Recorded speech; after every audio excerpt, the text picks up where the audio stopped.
Some of the people that I do work with, they don't like guns, but they're not going to tell people that they can't own them. They can go fuck themselves. They're just like, oh, I don't like guns. No, like, okay, that's fine, Nathan.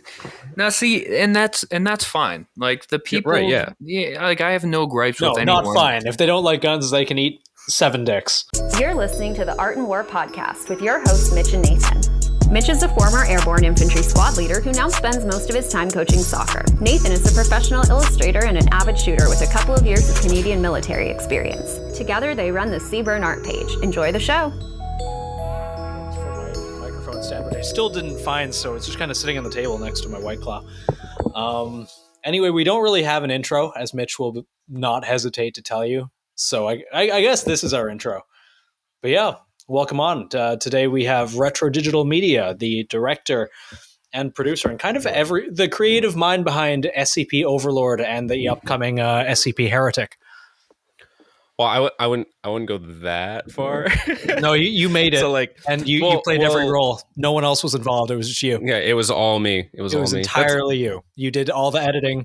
You played all the roles. You should take credit for that because it was you. It's actually a running joke in our Discord server because whenever every film is ended so far, except for First Contact and Ghost Town, it'll always say my name, directed by Stephen Hancock. But people would always come like, "Wow, Evan, you did such a great job directing this," and I'm just like, I'm like, "Oh my god," because it's like the way we like partition our roles out is that he writes and conceptualizes everything, and I'm just the visual translator of stuff. And it's kind of like left brain, right brain. It's a very unorthodox way of filmmaking because traditional ways, it's like you have the writer and they hand the script and the director like does everything vision wise, and the writer is nowhere near the set. It's complete opposite with us. It's like there's a reason why every single detail is in the script and why it needs to be translated in a very particular way. Yes. So it's a lot of the time I'm sitting around doing nothing because he's doing everything, like putting pen to paper, and I just kind of have to sit there and twiddle my thumbs until it's like, all right, now I get to do a storyboard and a shot list. Oh, so like me and Nathan. And then hell actually begins, you know? Yeah. No, that's so, I find that's usually when the best creatives work in teams of 2 or more even. Have you seen Ridley Scott try and write a movie? He can't. He's a brilliant director. He can't write fucking shit. Yeah, his past 10 years of his filmography have kind of proved that. Yeah. God, when I actually haven't seen House of Gucci yet. I want to, though. I like biographical Was that Ridley movies. Scott? Yeah. I did not know that. I've heard actually good things. I think Alien, what was the new Alien movie called? Alien 5, the one that Neil Blomkamp got snubbed for. I think it was like Resurrection or something. Yeah. Alien, because there was Prometheus, and then there was Alien Covenant, or Alien Covenant, yes. Which are both terrible movies. Yeah, Prometheus was like, I think Prometheus bothered me so much because of how mediocre it was and how forgettable it was, because like visually it was amazing, conceptually it was amazing, but Ridley Scott can't write. He's an amazing director, and like if I didn't have such high expectations, I would walk in and I would watch Prometheus, and I wouldn't think very much about it. I would just be like, all right, this is a passable science fiction movie. But because it's Ridley Scott, because he has the heritage that he does, and because it's an Alien movie, I had such high hopes, I walked out disappointed. And then when Alien 5 came out, oh my God, I don't remember the last time I was angry in a theater.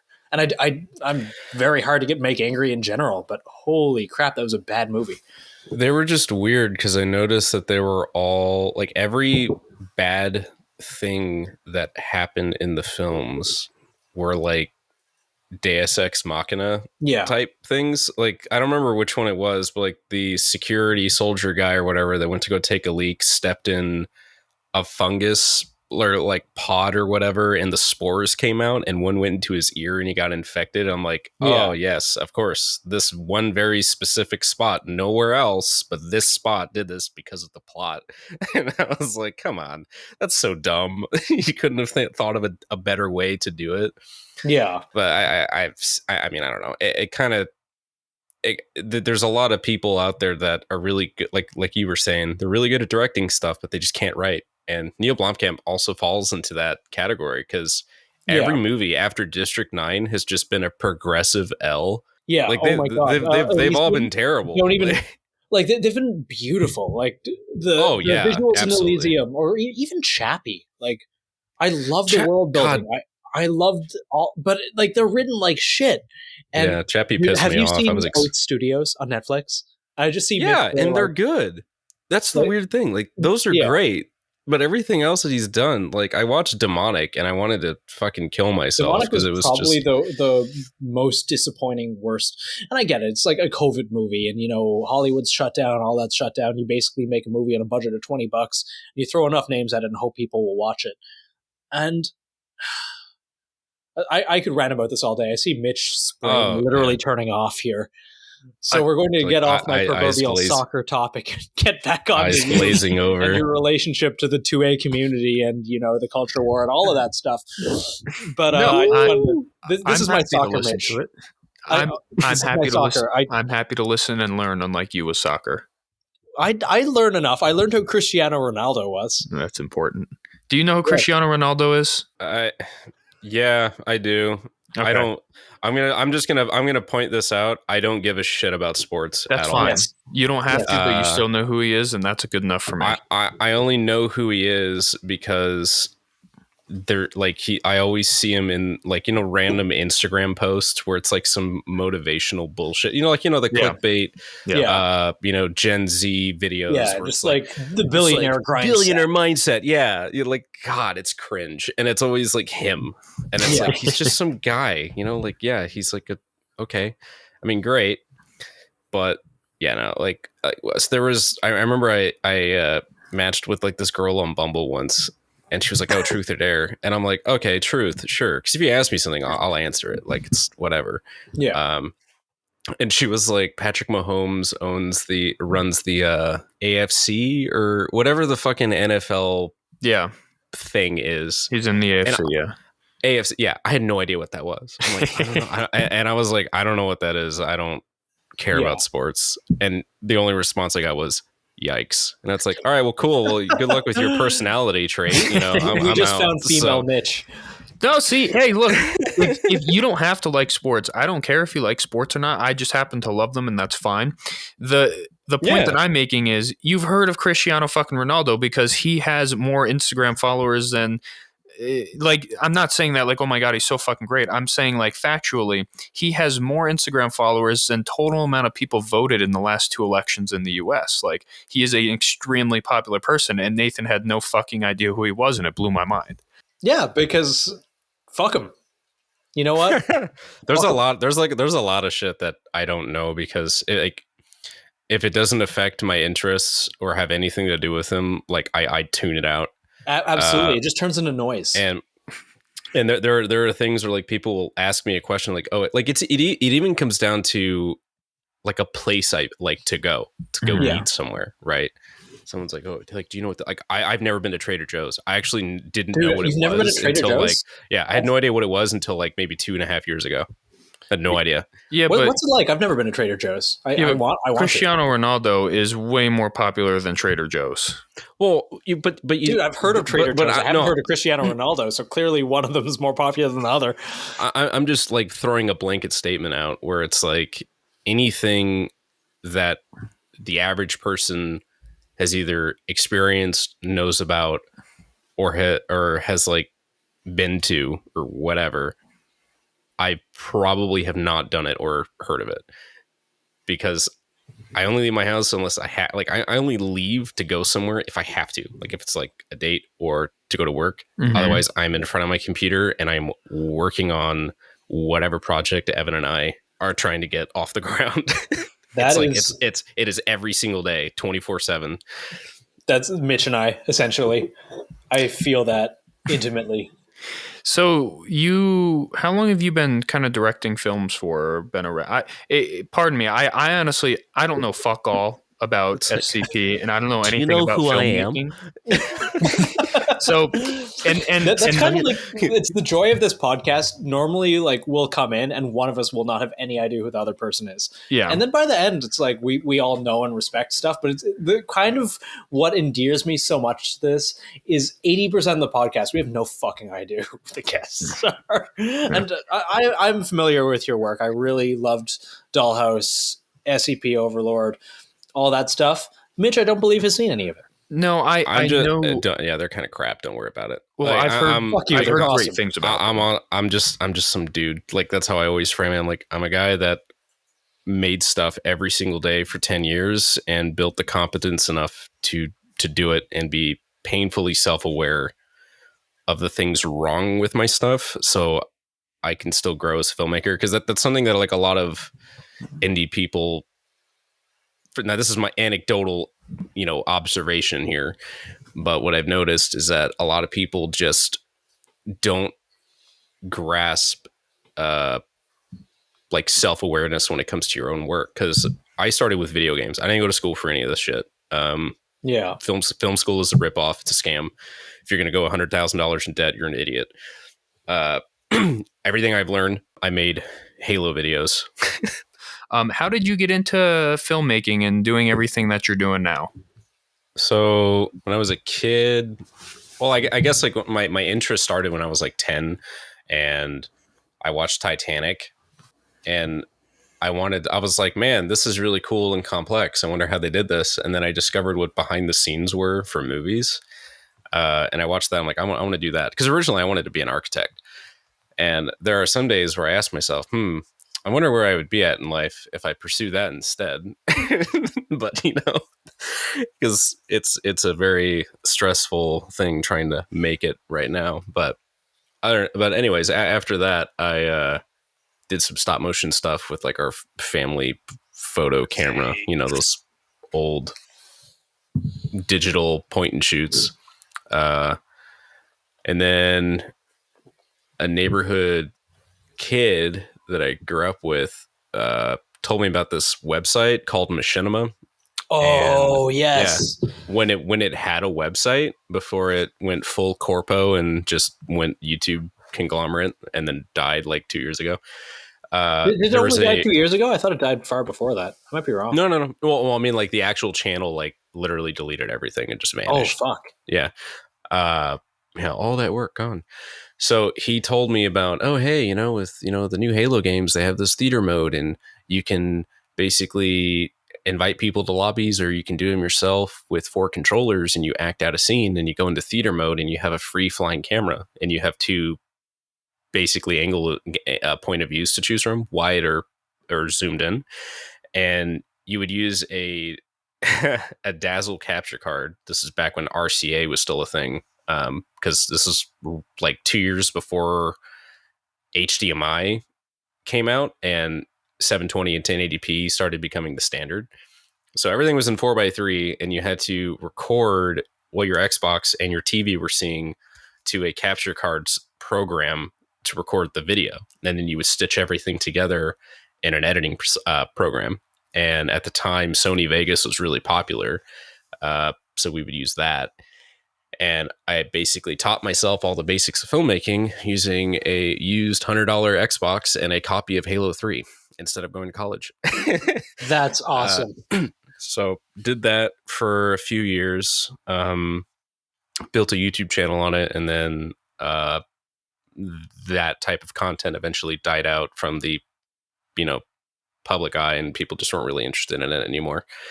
And by the time that happened, I had started getting into like learning like how to use real gear instead of just, working with voice actors and doing everything myself.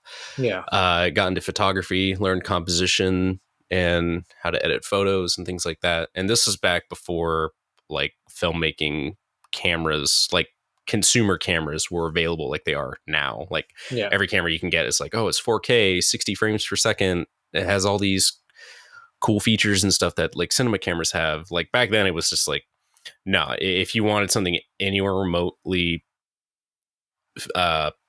cinematic, you'd have to get a 5D Mark II, and at that time it was like $3,500.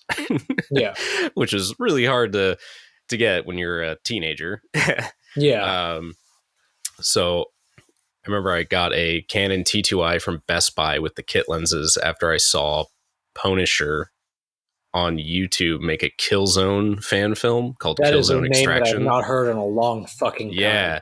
Killzone was the shit back in the day, and I'd always wanted to make a short film, but it's not relevant anymore, so it'd be pointless to do one. But he made one with like a very basic camera loadout, and I was like, well, shit, it is true. Like, it's not what, because like my mentor at the time, he told me it's not what you shoot with, it's how you shoot it, and it's who you know, not what you know. Yes. And that's been gospel ever since. That is so friggin' true, though. I something, not to interrupt, something that I found, especially in the arts world, it's who you know. Like number one, it's the connections you have, which is kind of disappointing, but it's true. But something that I've learned kind of by seeing friends go this route, both go this route and go around this route, education matters for shit. It does not matter at all. It's who you know and how well you can implement. But you do not need to go to film school or art school or anything for anything. No one cares. Well, not a single person. And it's not. It's everywhere too. Like me with soccer and coaching, I got all of the certs before I started to get to know people, and nobody gave a shit about my certifications and licenses. It wasn't until I started networking and getting to know people to where there was like a job where I didn't have like the license to coach for. And they're like, oh, that shit doesn't matter, dude. And I'm like, well, then what the fuck was I wasting my time and money on? That's exactly it. It's your portfolio and who you know. And primarily it's who you know. It's all about who you know. And I think that's in every industry, which is unfortunate. But once you figure that out, you can make it work to your advantage. Yes. Yeah, it's like very specific things require schooling, like anything in the medical field or mechanical engineering, shit like that. Yeah, it's like architectural engineering, stuff where it's like very technical sciences. But anything like for English the literature, arts, who the fuck cares? Yeah. Like how to draw someone. You can learn everything on YouTube these days. You can learn everything online. Yeah, and I get people that'll DM me. They're like, "Hey, what advice do you have?" I'm like, "Okay, what do you want to do?" Well, I want to shoot stuff. I'm like, "Okay, go out, buy a starter camera, and shoot stuff, and learn everything about the gear that you can. Do it every single day for 10 years." Yeah, straight up. Because like some people learn a little bit faster, but it's like it's like it is such a slow burn, long game that you have to be so violent with your own mindset, like in the sense of like you cannot be distracted from the end goal, because it's like, this is where I need to go, this is what I need to do it. If you fail at something, just ignore it. That's like, all right, I failed, great, learn from it, whatever, what's next, what do I need to do to get back or on track, you know? And a lot of people that I used to work with in the online communities and stuff, whenever I worked for Machinima, when you could work for them, a lot of people say like, oh, like a lot of people hated my stuff and my content, and would always like put it down like, oh, like, you know, it'll never go anywhere. It's like, well, here I am. Here you are. Go fuck yourselves. Because it was a lot of, because, you know, like it's, but also a big part of that is the reasoning behind that also would go to Evan, because I can't write for shit. He can. So, because we actually used to hate each other. Really? Yeah. Like, we just did not get along. And then eventually we're like, oh, you know, you're good at stuff, I'm good at stuff. You know, maybe we put our heads together, we can actually, you know, make some stuff work. I mean, like, we're fine now. And I think it works pretty good, because whenever we, you know, butt heads on creative decisions on things, they're, usually positive things come out of it. So like, we're not complacent with things, I guess, whenever we're working on stuff. Like, we'll always give each other pushback if need be. But yeah, I think it wasn't until 2016 or so I had been working a blue collar. I started in a blue collar job with my buddy installing safes, and I have a flexible schedule and stuff, and I made a lot of good money doing that. It's very sporadic now, but then I was making pretty decent amount of coin. So I was able to invest in a red camera, which is oh my god, those are cinema nice. grade. Yeah, cinema grade. Really great. I fucking loved it, and I shot a few personal films on it, which are out on YouTube now. And they're not nearly as popular as Dollhouse and Overlord. Which the funny thing is that Dollhouse and Overlord were shot on like consumer Sony cameras. Really? Overlord looks good. Like very, very, very good. Well, because I was gonna like segue into that, is that like a lot of people will always put their eggs in one basket. They'll be like, oh, I want to be a cinematographer, so they just learn how to, composition and how to shoot and light, and that's it. Like I'm well rounded in pretty much every department, specifically like shooting, editing, coloring, telling people what to do, like in a directing position. So like those are like my main primary things. So I already know what my post process workflow is going to be. And I know the limitations of the gear that I'm using. So you can hand me anything and I can go, okay, this is what its limitations are. Here's how I need to shoot this. And that will play a part in how this will be processed later. Because there are shots in Overlord, which they're just the slow motion shots, during the montage, that were actually shot on the Arri Alexa LF. And I asked a few of my buddies, my cinematographer buddies, I'm like, I want you to tell me which shots are those were shot on that camera, because I tried my best to make it indistinguishable and they couldn't figure it out. And it's like, well, you see, it's not what you shoot with, huh? So we started working together in 2018, right around when First Contact came out, which was the GTA SCP film, and then Ghost Town came out like a few months after that. And then we did Dollhouse, and then we did Overlord, and here we are now. So, yeah, Mitch, you should watch Overlord at some point. I don't know how you feel about like conceptual cosmic horror, but it is a very enjoyable movie. I watched it before we even started talking, or before realizing you're even kind of part of this community. It's a treat. It's genuinely a treat. And for anyone listening to this, y'all should look this up too. Oh yeah, and for anyone listening that also likes to point out all of the tactical problems with it, I already know. We know. We are totally aware of the problems, and we address it in the behind the scenes video, which you can go watch. You don't need to keep reminding me, wow, this is wrong. I know. Sorry. Sorry. You did gun hook instead of dynamic flow. I don't know. I don't. Hey guys, Nathan here, the one half of Seaburnart without the man bun. Anyways, just wanted to give a quick shout out to our sponsors this week. Advanced Warfighting Solutions, AWS. They make belts, they make plate carriers, they make bags. They're very kind to send their new assault pack. Well, I don't know if it's new, but it's new to me. And I love it. I run an AWS plate carrier as well as their SMU warfighting belt. They make really, really good stuff. Been around forever. Mitch ran his in Afghanistan before even knowing who they are, so it's kind of meta that they get to support us. Anyways, thank you guys. Our other sponsor this week is Midwest Armor. Midwest Armor, they make plate carriers, they sell ceramic plates, they sell steel targets. They are altogether pretty cool guys. Now, their steel will come with copies of our targets that we did the art for, printed out and bundled in the package. I also run as my overt carrier one of their Midwest Armor Elite Pit carriers. They can come out of the box with either elastic or Molly cummerbunds, along with the First Spear style tubes. They're pretty great, and they don't really break the bank either, so check them out. This week's range cleanup, February 5th, has been postponed because all the garbage is under 10 inches of snow. We're sorry, new dates are coming, but that's all very weather dependent because things kind of took a bit of a turn. Anyways, we'll keep you updated in posts for that. As far as we're concerned, it's a go as soon as the snow melts. Thanks, guys. How's it going, lads and ladies? I'm BR, producer of the Art and War podcast, and I'm here to tell you about our Patreon. Not only do we want to continue improving the quality of what we can do all over for you, our wonderful listeners, but as a team, we're looking at expanding what we can do in terms of content tenfold. So far, our Patreon supporters have helped Nathan grab new equipment to keep him illustrating, and we're working on getting in new kit in the near future so that video content can be a more regular feature of ours. If you like the direction we're taking this thing in, consider becoming a Patreon supporter.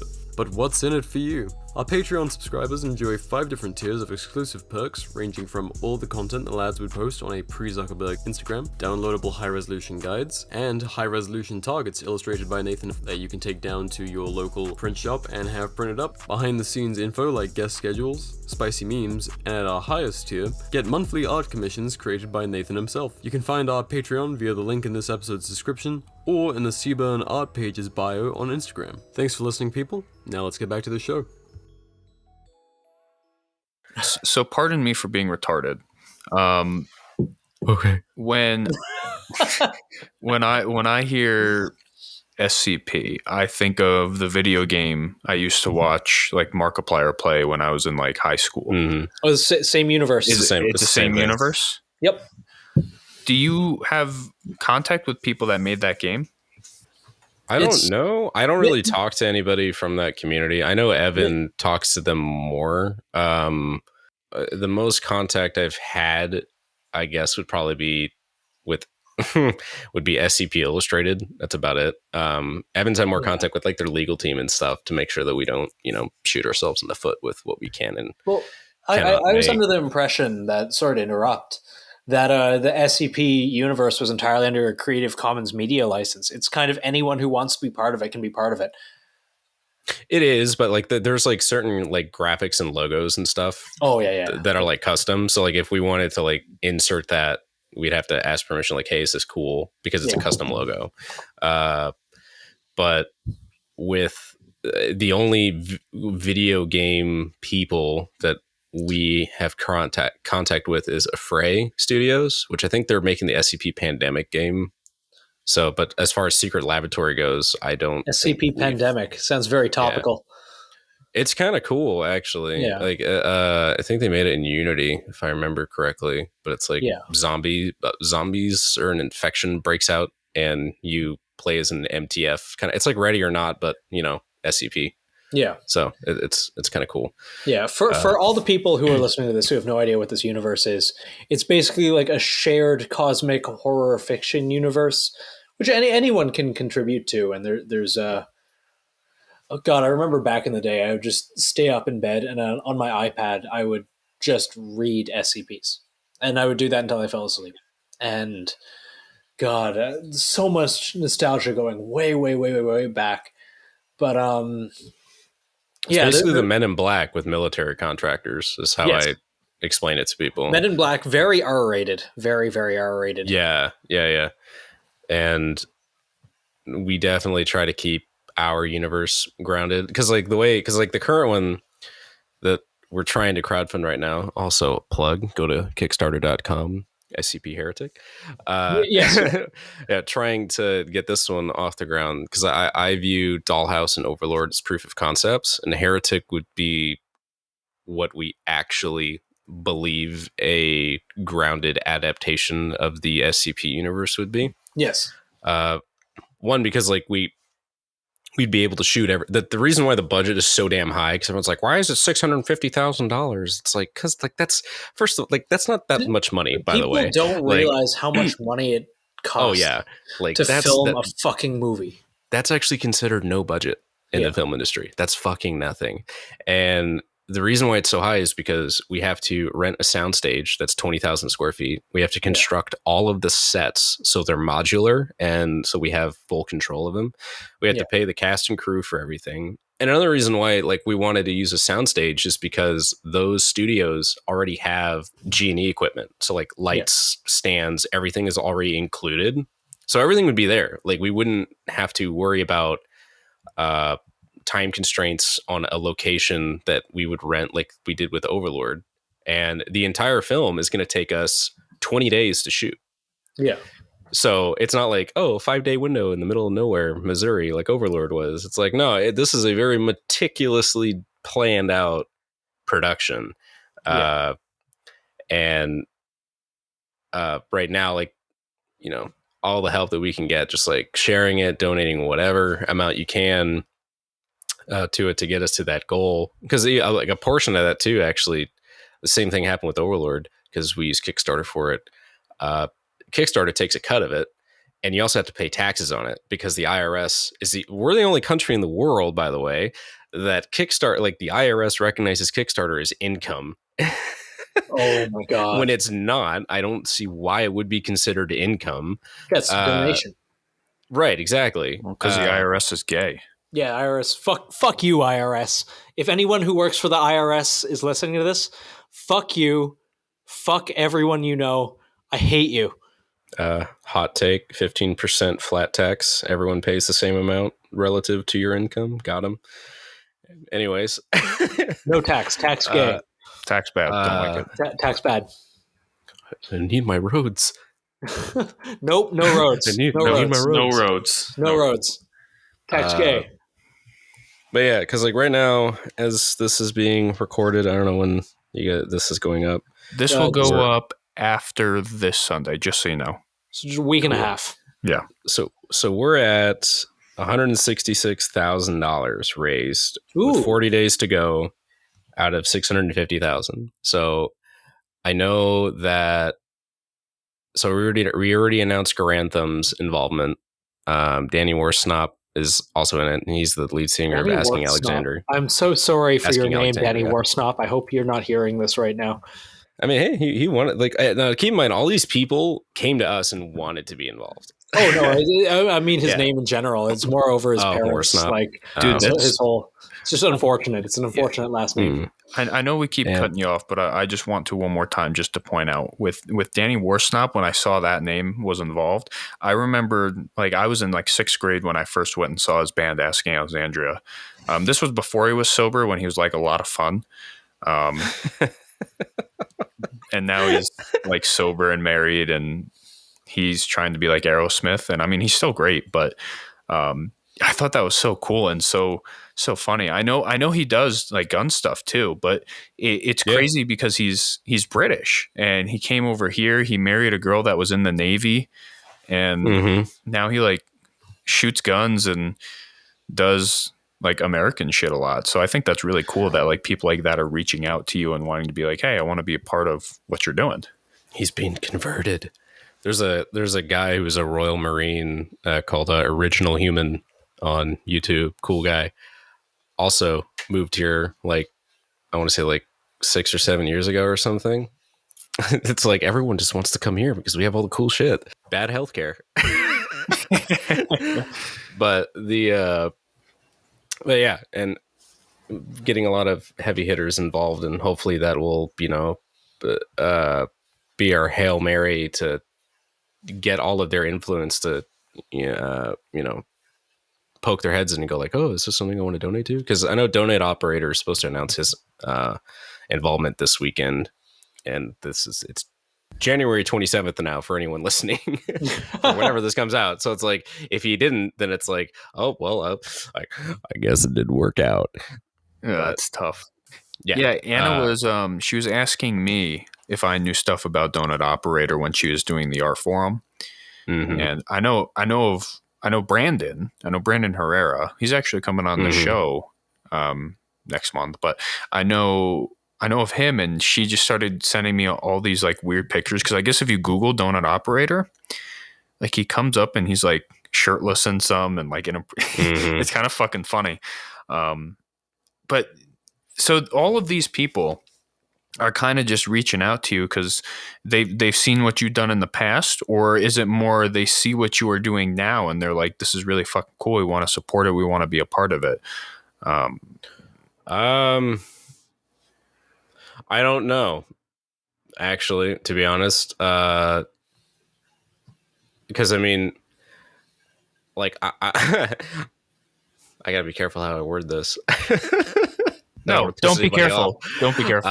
Don't be careful. Fucking we piss people off here all the time. The way that I am is that I'm, unless it's with my very close inner circle of people, which is like 5 people, I'm very skeptical about everyone else's intentions around me. Because whenever someone comes to me, I go, what do you want?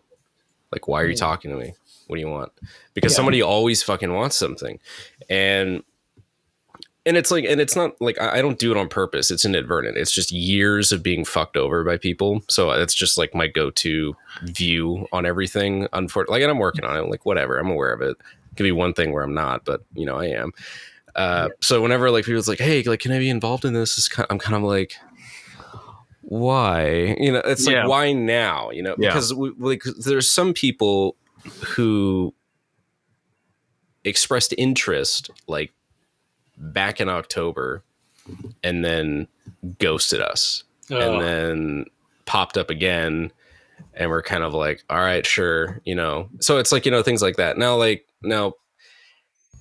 in Garantham's instance, he was supposed to be an overlord, but whenever, you know, COVID happened, we had to push back the shooting date, and the new dates that we had, he was actually deployed during that time. So it's like, okay, whatever. So whenever he reached out and he says, hey, can I be involved in this one? I was like, yeah, sure. You know, you were supposed to be in the last one. Why not? You know?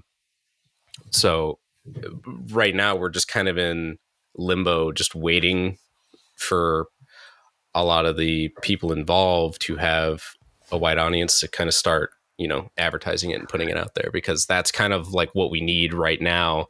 Otherwise it's going to fail. Yeah.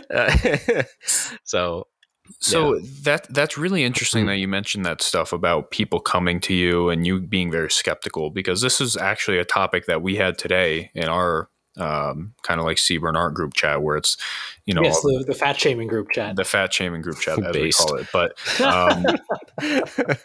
it's been something that we've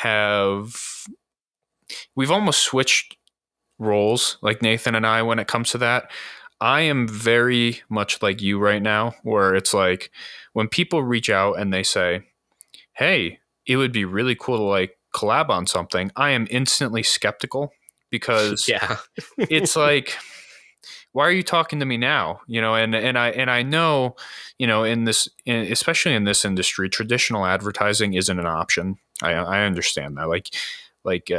No gun, like Daniel Defense isn't gonna get a Super Bowl commercial no matter how much money they pay. Yeah, it's cringe. So when it comes to things like that, I understand how it kind of works within this industry, but at the same time, anytime anybody reaches out and the first interaction I have with them is asking for something, I just really am turned off by it. Like, I don't trust it. Same. Yeah. Like when I've had people like tell me like, or they'll ask me like, oh, so like, what do you do? Or, you know, or what are accomplishments that you have? And I'm like, it is fucking impossible for me to talk about any of that shit without sounding pretentious. Like, cause it is. And then whenever you tell people like what you do or what your rap sheet is, they also treat you different. And that bothers the shit out of me. Cause it's like, you know, like, cause even with like, I don't care who you are.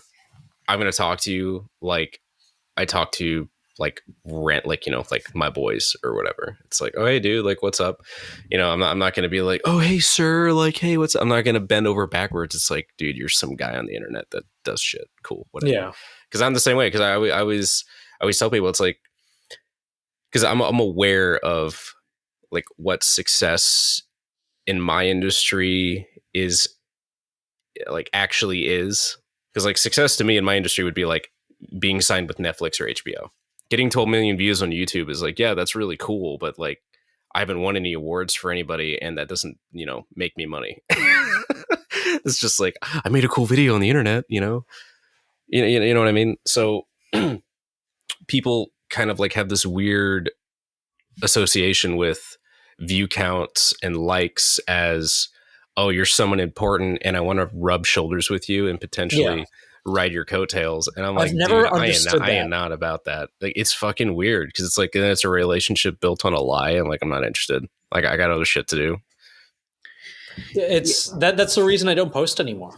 I'll be honest. Like, I haven't posted in God, what is it, Mitch? 5 years? Yeah.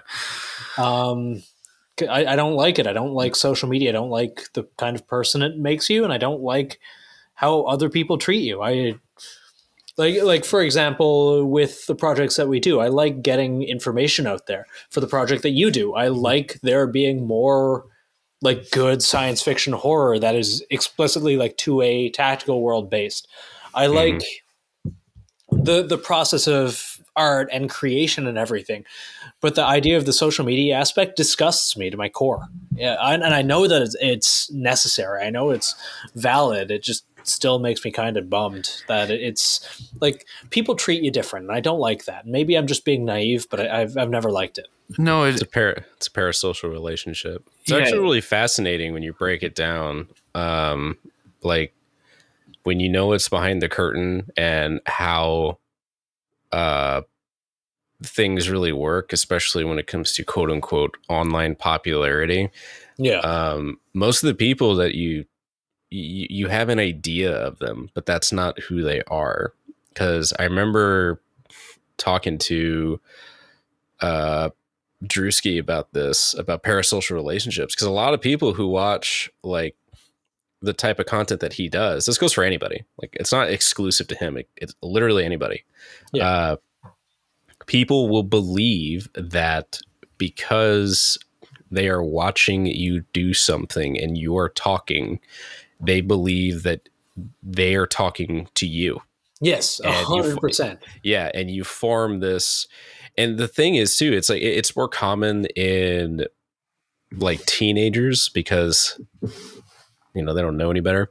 Yeah. Because I was like that at some point as well. Oh man, same. I think we all were. Yeah, because I remember when the gameplay commentary stuff started to take off, I was always kind of about it because, like, again, when you know how it works and what it can do to people, your view on certain things, like, you become very bitter about it.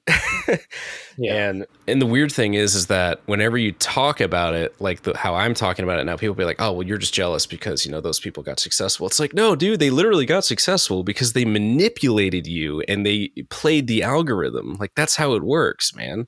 Like, it's all, I mean, it sounds like a tinfoil hat theory, but it's actually true. Like, if you know how the algorithm works on any social platform, and if you know how to time your posts and the type of content that you put out there, even down to color and audio cues, you can get people to like your stuff, share your stuff, get on board with that. And of course, people will be like, well, if you know how to do all this, why haven't you done this for, your Kickstarter and all this kind of stuff? It's like, because it's wrong. Yes. That's why. And you kind of have to, sacrifice a little bit of yourself to dive into that. I'm like, no, I still have integrity. So, Yeah. But anyways, yeah, to circle back from that long ass tangent, like, oh, you're fine. People will, they'll form a parasocial relationship and they'll just have this idea of you and will think like, oh, well, you're my friend. It's like, dude, I don't know who you are. You don't know who I am. I'm not a person. I'm not a box on your screen. Yeah. Like, I'm a person. Like, I am a person, and like, and I respond to some people on Instagram. People are like, anyone that will DM me asking for advice, I will give you advice. Very, what's the word? Face value stuff. But if it's like the past month or so has been a lot of people like, hey, I'm in college for film. Are you guys taking interns? I'm like, I'm just some fucking dude. Like, I'm not a media company. I'm not a corporation. I don't get paid for what I do. And I guess it's, I don't know. I don't really know if that's my fault, because I guess like the way that we do stuff and advertise ourselves is like, hey, we're professionals at what we do, but we're not a media company. And it kind of like, it bums me out because I do have to ignore a lot of those messages, which there are a lot. So usually I just kind of go like, I'm not going to sit here and answer like, hundreds of messages asking for interns or things like that. But there'll be people like, we had a guy once, he hit us up saying that, hey, I'll give you guys $15,000 if you put me in a leading role in Heretic. Here are my credentials. And he's like, oh, also I'm like, I have like 6 years of law enforcement experience, and I'm also a veteran as well. And I just screenshotted it and I sent it to our group chat. I'm like, look at this fucking guy. Like, Oh my god. yeah, it was fucking weird. I'm like, don't do that, man. Like, come on. Like, or It it's betrays like a you certain desperation, I think. right. And I mostly keep to myself, because whenever you reach out to people nowadays, because I remember back in the day, like early YouTube, you could reach out to a YouTuber and just be like, oh, hi, and just have a casual conversation. Nowadays, it's all about like, oh, here, talk to my manager or my agent, or it's like, oh, if you want to talk to me, it's going to cost this much because time is money. It's like, it's really weird and very corpo. Yeah. There's no like, there's no real interaction anymore, and it's kind of spooky no matter how high up the ladder you go. Yeah. That's I'll stop talking now. No, Let you're else fine, talk. you're fine. no, because this is something that I like to bitch about too a lot. Yeah, this is something we're all passionate about. This. Yeah, I like for what's that fucking company, Leviathan? Those fucking cunts. I have no problem saying anything about them either, because just telling it how it is immediately. Just like I have no idea. So many of our friends work with Leviathan. So I'm keeping my Leviathan, fucking I mouth have no shut. problems with the people that work for Leviathan. My problem is strictly with Leviathan. I saw one of their price sheets once. They're like they're like a media agent for the gun world, except they're a company, and they have all these people like sign to whatever contracts. Anyways, I saw one of their price sheets, and just to speak to certain people, like they charge thousands of fucking dollars, and it pissed me off when I saw that. And I have no problem saying that I dislike them. I have problems with them. Not the people that work for them. Is it Leviathan Group on Instagram? Yeah. Oh, it's a marketing agency. Oh, Yeah. okay. Yeah. And I have no problem with anybody that, is signed for them or does stuff with them, because, a lot of them we have on the podcast. A lot of them we talk to outside of the podcast. Yeah. Mm-hmm. But them as a company, when I saw their price sheet with how much they were charging just to talk to someone, I was like, I don't. Should we censor the word Leviathan? No, I don't give a fuck. That's just. I think that stuff is really weird, because it's like one thing that any type of like internet fame, as I'm putting up air quotes right now, it goes to a lot of people's head. Like, it doesn't matter what it is. It's like, oh, because I belong to this tribe and we're known, the word we're tribe, more important than you. Rubs me wrong. Yeah, well, I'm just, because I mean, that's what it is. It's like it is like a pseudo form of tribalism, is what these little packs of people who have influence. Oh yeah, okay, yeah. Certain influences run in different groups or cliques or whatever, and those are just different tribes. And different tribes some will have beef with each other, some won't, or they just won't talk to each other at all because they have nothing in common, and that's no big deal. But it's really weird, and but kind of interesting just to kind of observe. But it's also, oh, I'm in that industry and I have to partake in it, and it kind of, and I don't want to. It's only until whenever we cross the finish line and actually get to start, making movies and shows and stuff, is whenever I can divorce myself from all this crap and be like, God, I'm free. I don't have to do it anymore. Yeah. For a community with so many that is kind of predominantly occupied by adult men, there's so much drama. So much. So there's a lot of man drama that goes on. A lot of man drama. Yeah, I never get involved in any of that shit, because likewise. I remember I had my own drama in our own community 12 years ago. And I'm like, because I'm almost fucking 30, man. And whenever I see people bitching on Instagram about this person said this, and all these people, and some of them are people that I know, ranging from 30 all the way to 40 years of age. It's like, you guys need to go outside and touch some grass. Oh my God, who the fuck cares? Get over it, because and 9 times out of 10, anything like that occurs usually is, just to kind of keep it's kind of a narcissistic reaction in a way. depending on the situation, of course. That's very context dependent. I want to stress that, just in case someone wants to start screeching in the background. That's not true. Shut up. Yeah. But depending on the context, like a lot of people will just start a beef or an issue with somebody just to kind of keep them relevant to the conversation or keep people talking about them. Yes. And then you kind of get this Edward versus Jacob meme going on for a few months, for anyone who's seen Twilight. And then after a while, everyone just stops giving a shit and is off to the next thing. And those people who are fighting are still millionaires and no one cares. Yeah. It's fucking I absurd. have no idea how we got on this topic. Talking about movies, and we're talking about people complaining on the internet. Just man drama. We have to be careful with what we say and what we talk about, unfortunately, because of the industry that we're in. Like we can't say anything against like certain other governments that people disagree with, which have a red flag. Yeah.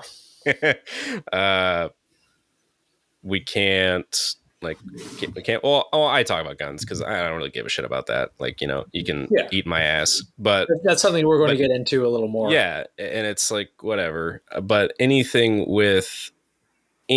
political, anything happening in the social aspect of culture wise in the United States, can't talk about it, can't comment on anything unless you agree with whatever the popular thought on whatever the subject is. Yeah. So we have to just be as far away from all of these people as possible, which kind of sucks. Like, we even had to, like, we met a prominent YouTuber that, super cool dude. I'm not going to name his name, but because when we were talking about stuff, he was like, yeah, I kind of have to, kind of like vet people on my own to kind of be like, are you cool? Like, can I speak freely around this person? And it doesn't necessarily like have to be about edgy shit. It's just in general, because you never know what's going to set somebody off nowadays. Like you say one thing, like Mitch, I heard you say like, oh, this is retarded earlier. Like I've met people that just freak the fuck out if you say retarded. Oh yeah. And it's like there's this whole fucking generation of people who just did not have an Xbox 360 in Modern Warfare like 12 years ago. It's like everyone that's in our age group, like that was a common vernacular, like not too long ago. And all of a sudden it's like, oh, hey, stop doing that. It's like, it's an adjective, dude, like whatever. But I mean, yeah, I get it. But the context of how words are used, people don't really care about that anymore. It's just about who can I cancel, because people who dogpile on people to do that usually see all the things they dislike about themselves in that person, and they just want to get in on it. Yeah. That's an actual psychological profile. Like that's a real thing. I'm not pulling that out of my ass. Like, no. There was like a whole like study some dude did about Chris Chan, for anyone who knows who the hell that guy is. Oh my fuck. Yeah. If you know, you know. Yeah. But everyone who dogpiled on that dude like 12 years ago, like there was this whole thing where it's like everyone who got in on that just saw a bit of them that they hated in that guy. Yes, and that's projection. why. Yeah, everyone just projects their insecurities on people, and they have like this weird power fantasy and try to cancel people. Yes. So anyways, yeah, that's why we don't really talk about shit or interact with people, because we can't trust people. We can't talk to any of you. You're not wrong. It's the just base human psychology, and it's really, really, really depressing when you get into the nitty gritty of it all. Yeah, and there are like, I'm not a religious person, but I do find it fascinating to discuss like especially like parts of the Bible and stuff about like in the philosophical perspective, because it is very fascinating to dissect bits and pieces of that. But like, there are some people who just take it way too far and get really weird about it. Yeah. Or having any discussion about whatever hot button political meme topic is going on nowadays. Like I have plenty of people that I know that we disagree on shit, and that's fine, and then we go play Battlefield. Yeah. You know, it's like, it's okay to do that. You don't have to hate each other. You don't. You're allowed to disagree with people.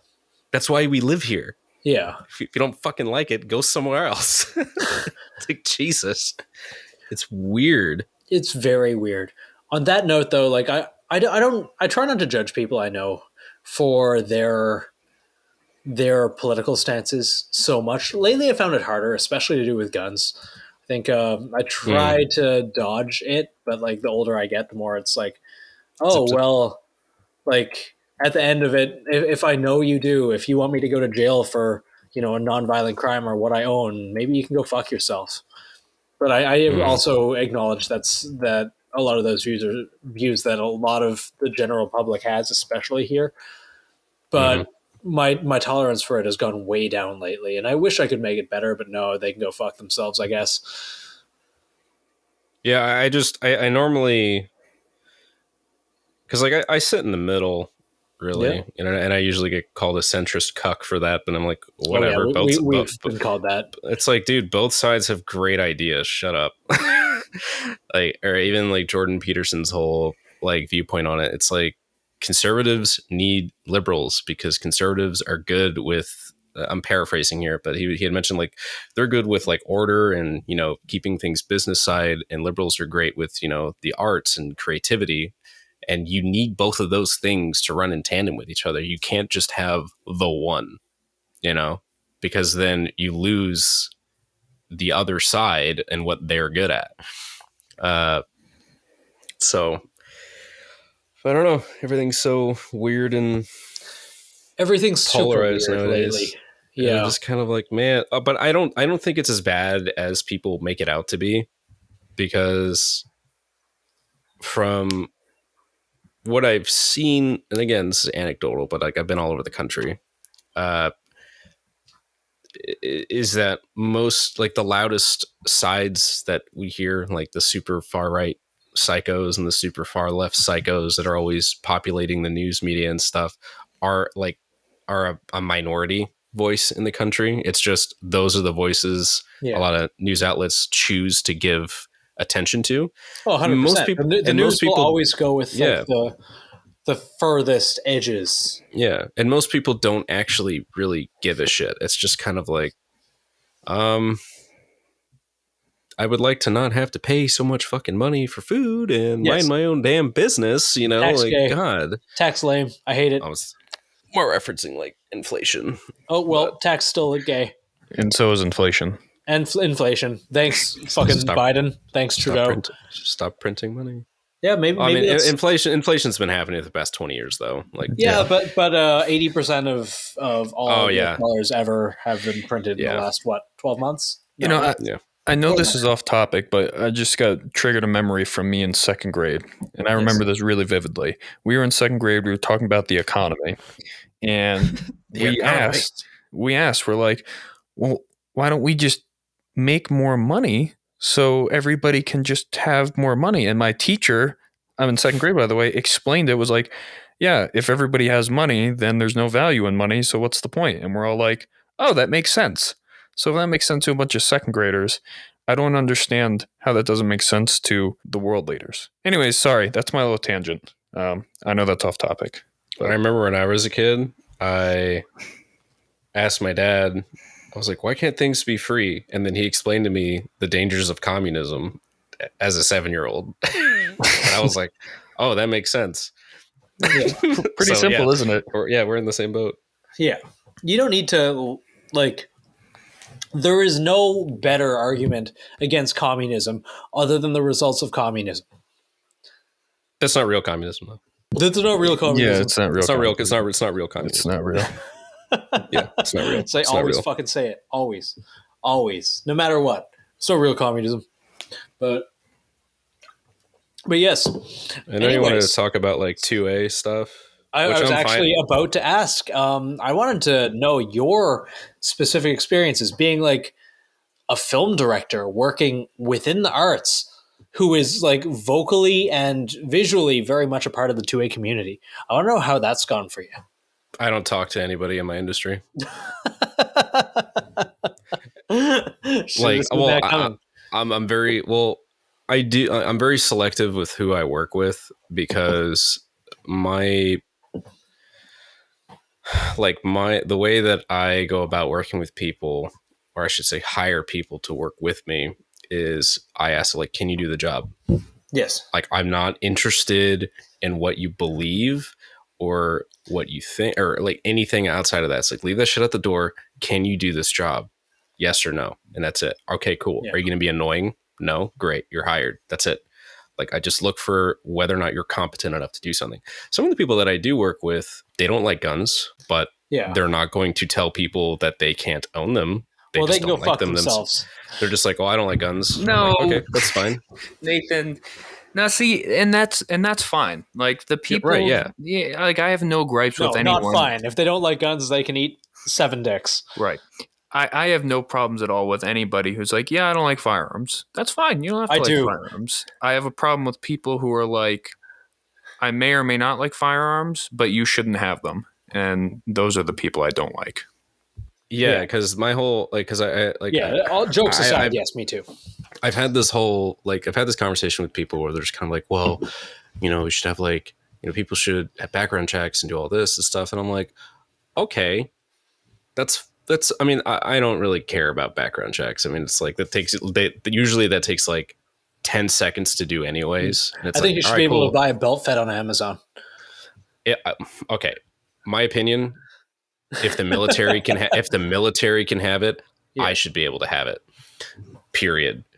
And because weapons don't cause issues, I think the standards to which we hold our values is what's is the issue. Because like when people are like, oh, guns kill people, like, yeah, forks make you fat. Like, no, shut up. If the primary problem that I've noticed within the past decade with all of these quote mass shootings, I mean, that shit happens every day in Chicago, but no one cares because it's not relevant. But yes, even though it is a fucking problem. I think the biggest issue are a lot of mental health issues, and we should put more focus on destigmatizing, any type of mental health problem that someone might have, whether it be, depression being the biggest one, because, the suicide rate for men in our age group is abnormally high. It is very fucking high, and no one cares because it's like everything nowadays is more curated to whatever a particular narrative is, and it's disgusting. Because I remember whenever the Vegas shooting happened. Oh yes, don't even fucking get me started on that, Steven. Don't fucking get me started. Because the first thoughts that which is terrible. Yes. The first thoughts that entered my head was, okay, is this going to be a racially motivated thing? What color was the singer? Oh, it's a white country guy. Okay, so not that. Okay, is it going to be a terrorism thing? Which it is, but you know what I mean. It's like, was the shooter a Muslim or was he a white dude? Oh, he was a white dude. Okay, the narrative is going to be gun control, and that's what it was. And I hate that was the first thought that I had was like, oh, what's the narrative going to be? Rather than, wow, that's a really terrible situation. Like, how can we fix this? And the guy that did it, he passed, like he had no history of like psychological problems or anything like that. So like the argument of like, oh, we need red flag laws, we need all this and all that. And it's like, well, those don't work because people reported the Parkland shooter to the police and the FBI 2 weeks before it happened, and they didn't do anything. So red flag laws clearly don't fucking work because they don't care. So I think it's more or less addressing any mental health problems that would arise in somebody and just making it a part of our society and culture of proper gun safety. Because like our entire country is founded on, you know, being rebellious, and we're always going to be that way forever.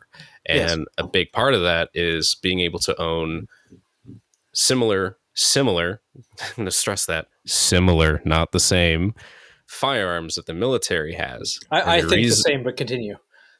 And the reason for that is because in case the government, for whatever reason, turns tyrannical, or if foreign adversary decides to somehow makes landfall, if we can defend ourselves. That's a reason why Japan never invaded us in World War II. And that's a reason why no one will try to fuck with us currently, because we're armed. So I think proper gun safety, and I don't think that's weird. I don't know why people think it's terrifying that, you know, you teach a child got like proper firearm safety so they know the dangers of it, or its capabilities to be dangerous. Because, you know, you always read stuff like that that's, you know, heartbreaking, where it's like, oh, a kid got into, you know, mom's purse and shot himself with her, you know, CCW, or figured out a way how to get into a gun safe somehow and ended up shooting themselves by accident because, you know, the parents did not teach the child proper gun safety. And it is the fault of the parent.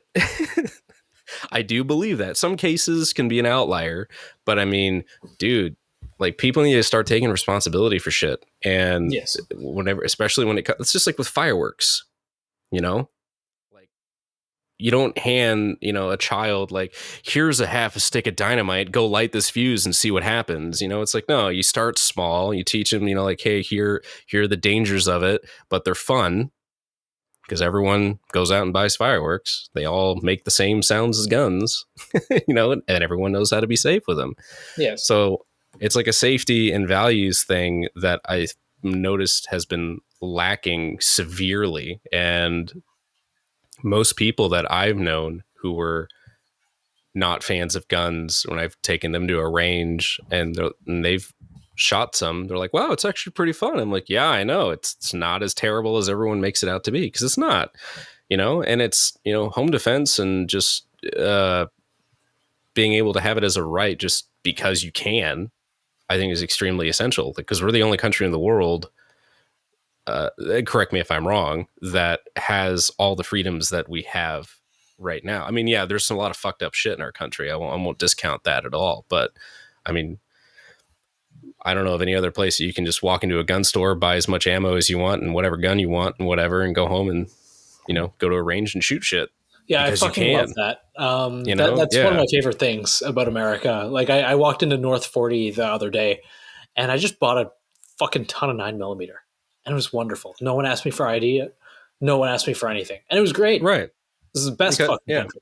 And it's like a thing where, and I know a lot of people could see that as like, well, it's dangerous, anyone can go in and get a gun. It's like, listen, man, if someone wants to break the law, they're going to break the law. It doesn't matter what they're going to use. If they want to rob somebody, like, oh, well, there's no more guns. Well, they'll either A, figure out a way how to get their hands on a gun, or B, they'll just fucking stab somebody. That there is always an alternative. It's like, breaking the law doesn't apply to law-abiding citizens. Yeah.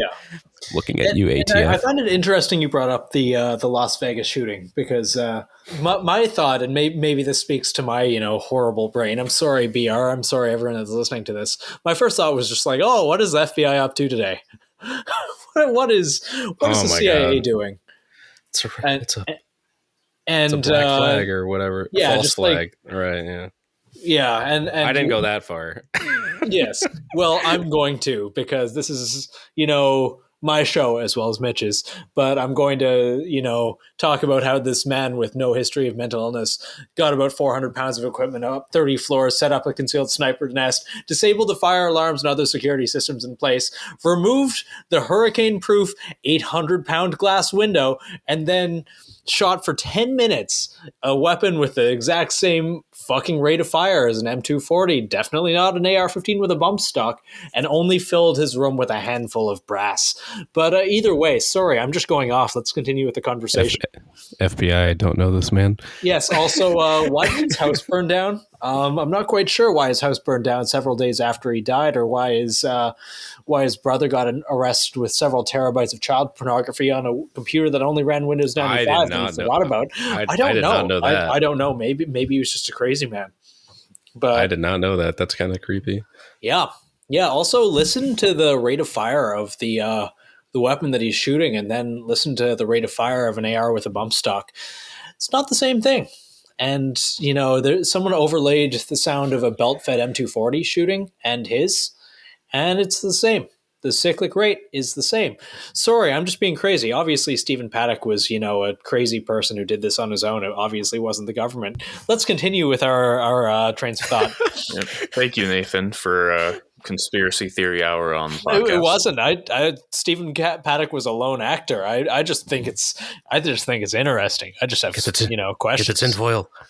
I absolutely trust the heavily redacted documents that the government gave us, and the photos of a room with no brass in it that came out like the day afterwards. Yeah, I trust it. I'm just like, with all this weird shit going around, like, I always wonder sometimes what things, like, how life would be if personal technology stopped progressing in the 80s. I think personal technology should have stopped progressing in the Industrial Revolution. Sorry, continue. Oh, see, no. See what I mean. I learned that it's called like cassette futurism.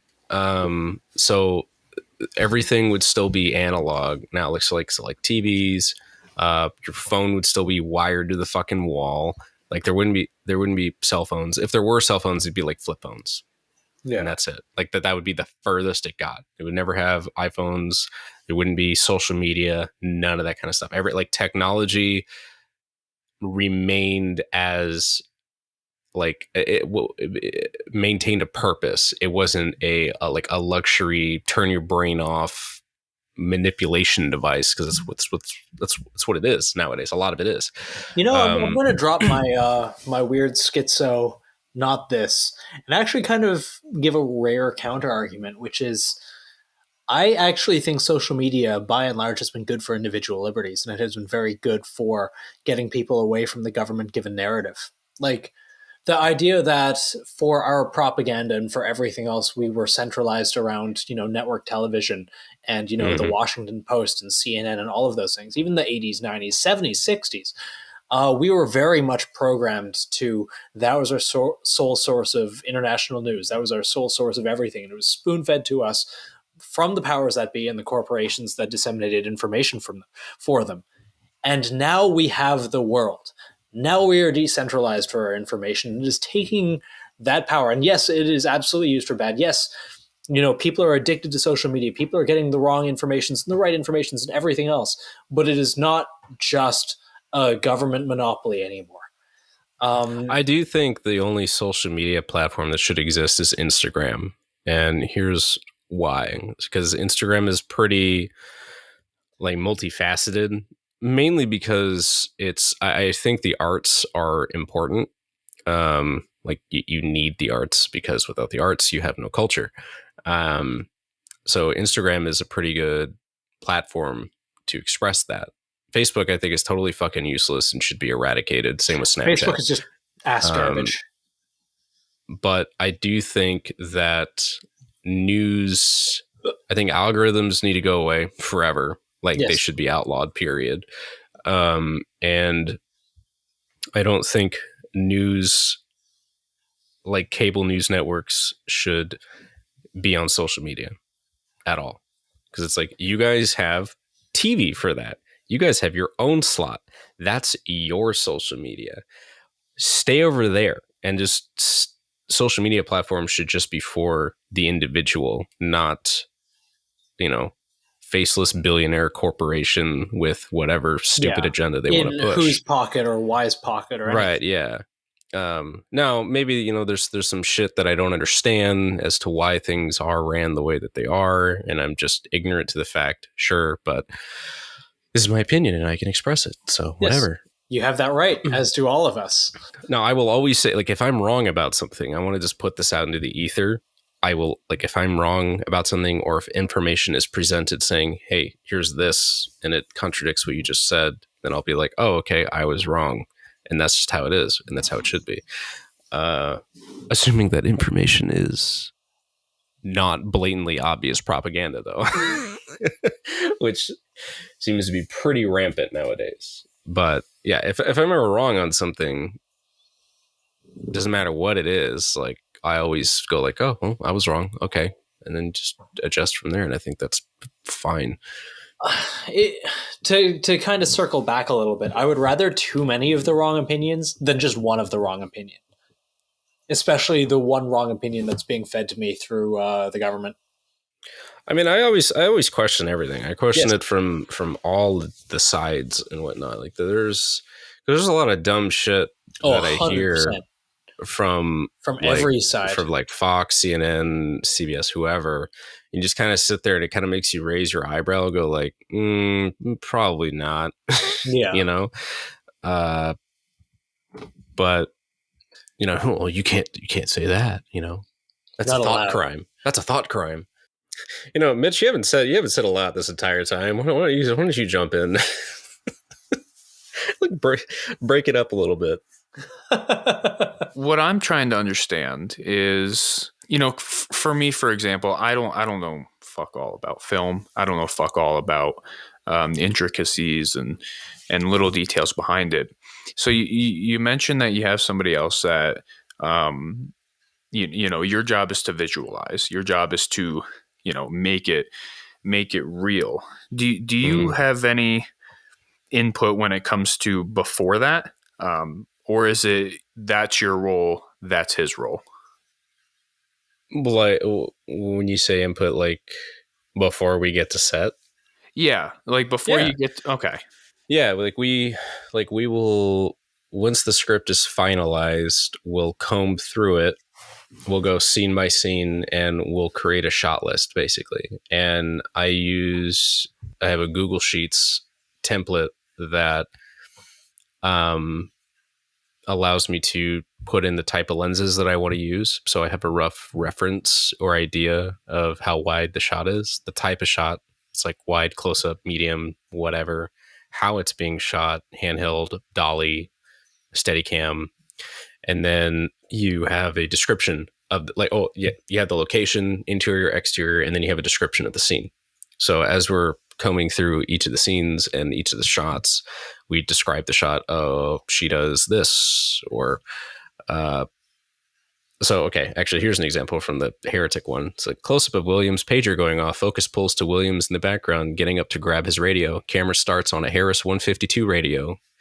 Williams' hand enters frames, grabs the radio, and we follow it to his face as he calls the MTF to deploy.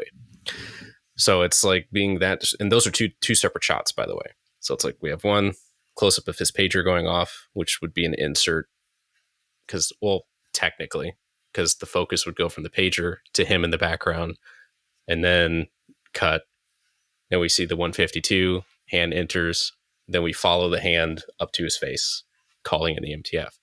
So we'll do that, then we'll go through everything, and then we'll go through the shot list a few times and kind of fine tune it and go like, well, can we add this? Like, is this necessary? Things like that. And then this is the first time we actually started doing storyboards. So this one, we storyboard everything out so that we can kind of see everything kind of in motion, to kind of have a visual reference to go like, oh, okay, yeah, let's do this, you know? And then I've had input in the wardrobe as well. Because we actually had an argument over whether or not the characters in Overlord should have painted masks. And Evan wasn't for it at first. Well, at first he was, and then he changed his mind. It made the characters recognizable, which is kind of important in film. Right, yeah. And because halfway through, because he was for it at first, and then it was like a few weeks before we were supposed to start shooting in March. He says, no, I don't think we should do it. You know, I think it's kind of goofy. I said, no, dude, listen, we need this because people are going to cosplay as this. And it needs to be recognizable. And people have.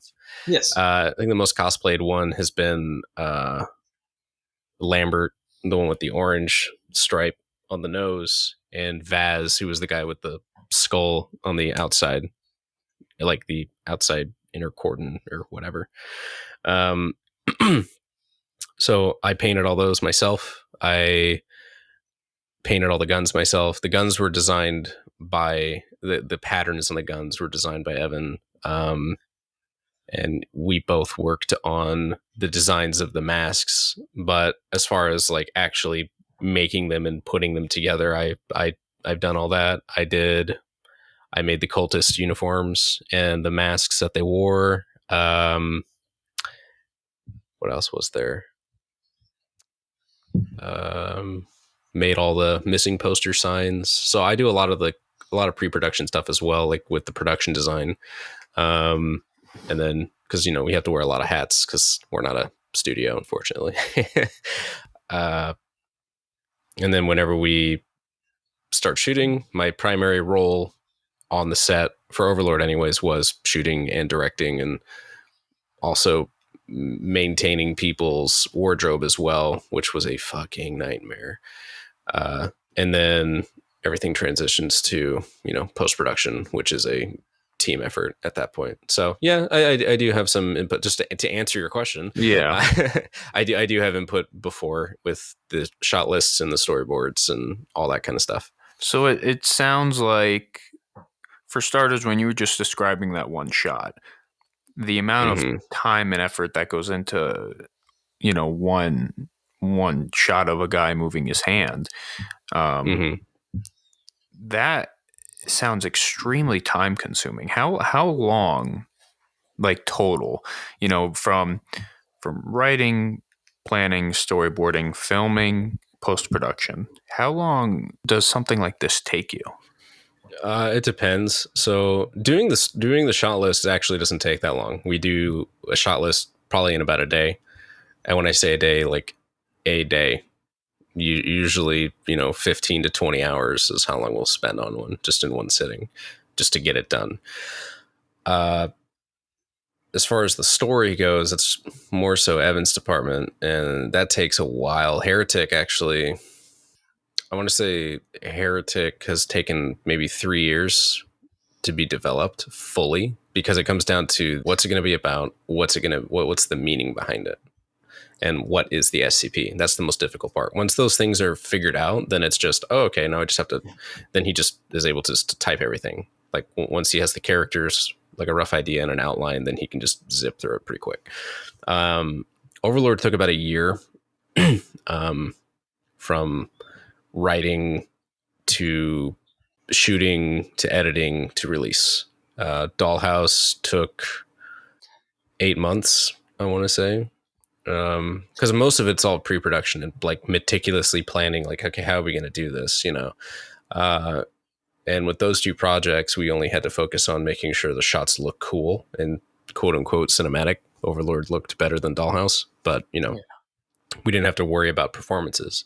With Heretic, we do, and that's why it's taken this SCP project just again almost taken 3 years to develop, because it's a character driven piece, and we had to be very detail oriented with the shots, the composition of the shots, what's going on in the shots, how many we have, how we're shooting it, the colors that are involved in each shot as well, and how long it's going to take, like everything. And that's also why we're doing a storyboard for this one, because to save time as well, so we have a visual reference, but it's also because the way things are presented in this one matter. You can't just you have to move your camera with purpose. So it's just something as simple as the camera starts on the radio and you see a hand enter the frame, grab the radio, and then the camera follows the hand to his face. Like, that's motivated camera movement. So it's like there's a reason for the camera to move, because his hand is moving with the radio. And then the audience is given the information. The radio goes to his face. Oh, here's who has it, and here's what he's doing with it. And that's pretty simple. That's a very, very basic, simple example, but it's like there are things like that, and there are more complex examples of that throughout the shot list. But I just don't. It would take me forever to go through and comb through 250 shots and find one. But yeah, but it's, yeah, the level of detail that goes into that just comes from experience and like an intuition that you develop over doing it so much, where you kind of go, that's a trope, we need to fix that. Oh, that's not going to work, that's going to be cheesy, because we're having to make this and avoid common horror movie tropes. So there's a lot of moving parts. Yeah.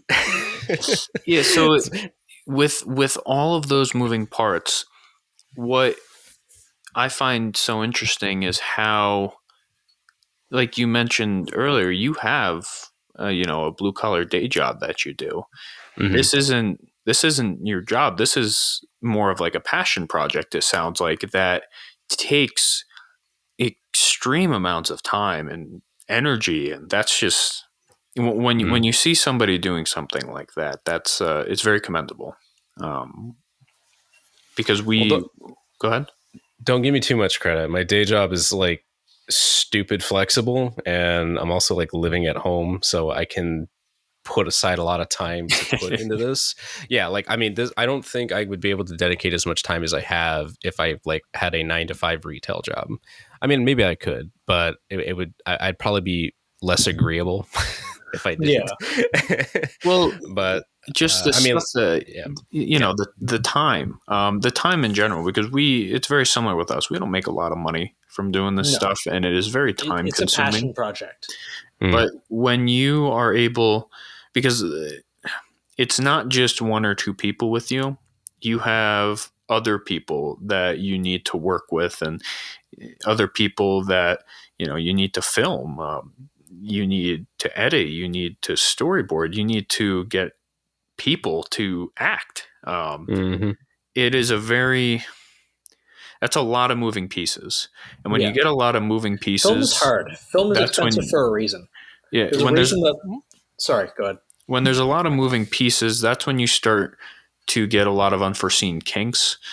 And yeah. The more hands-on, the more people fuck with shit. So knowing that is what you are doing, and it is becoming as big as it is. I mean, I don't know if I could. Well, for starters, I don't know fuck all about film, as I have said many times, but just in general, the size and the value that comes with what you're doing for the amount of time and effort. I mean, it's almost inevitable. I mean, I say this from an outsider, and I'm sure, from your perspective, there's still a lot of work to be done, and measures of success are different.